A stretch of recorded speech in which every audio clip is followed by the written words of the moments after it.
We are reaching the end of our reserves, and relations between the refugees and the villagers are becoming strained. The refugees can't all be dead weight.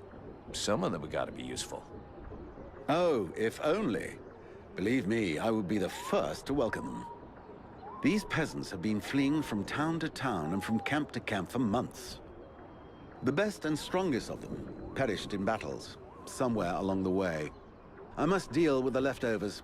I put the biggest of them in the watch, but they are of little use. The healing house. It's a pretty good thing for your village, huh? If you say so.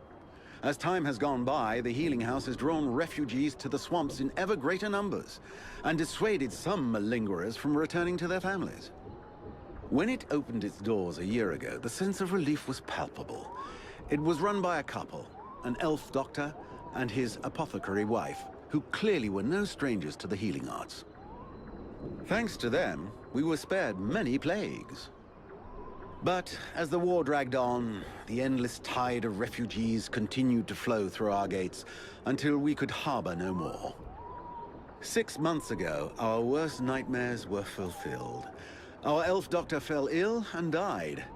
Since then, Mirana has soldiered on without rest, alone. I do not know how much longer she can keep going. The refugees just keep on coming. And I fear that poor woman is beginning to crumble under the strain. It's not surprising.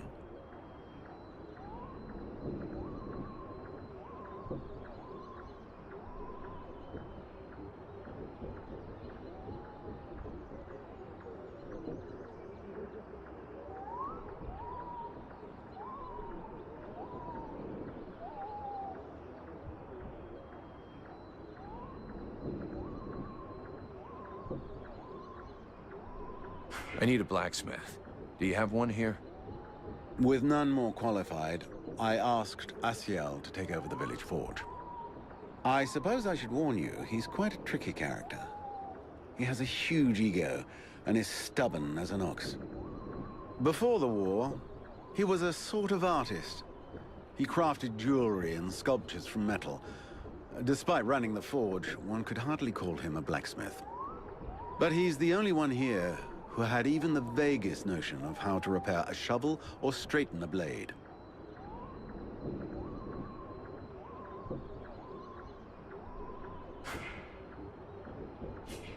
The captain wants me to help your village. You got a job I can do? With our shortages of food and fighting men, our worn-out equipment and the growing lines at the healing house, I cannot deny our village is sorely in need of help.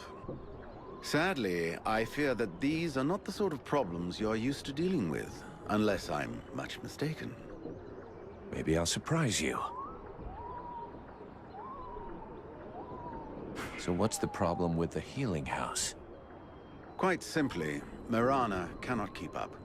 She spends every waking minute giving out supplies to the refugees and refuses to admit that she cannot help everyone. She thinks she's fooling me.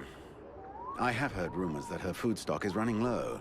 Unsurprisingly, the crowds outside are becoming restless. I believe they wish to continue handing out our food reserves as though they were unlimited. This is not the case, and thus, it is not an option. So, you want someone to put her down? Why, I never suggested any such thing. I just wish she would see reason, for all our sakes. But I have asked nothing of you. I was merely answering your question. Your guards... How can I put this? At first, I thought they were disobeying orders. Now I think maybe they don't even understand them. If you're stupid and incompetent, you should be digging turnips, not taking care of security. You're beginning to worry me. Is it really that bad?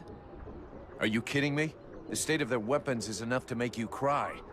Maybe they'd be good for splitting logs. Personally, I'm not capable of judging the aptitude of our sentries, but their poor results speak for themselves. Doubtless, you should share your observations with Mason, the chief of the watch. I should warn you, however, that he is of a somewhat stubborn nature. Wouldn't be the first I've seen. I need the reports about this beast that attacked the villagers.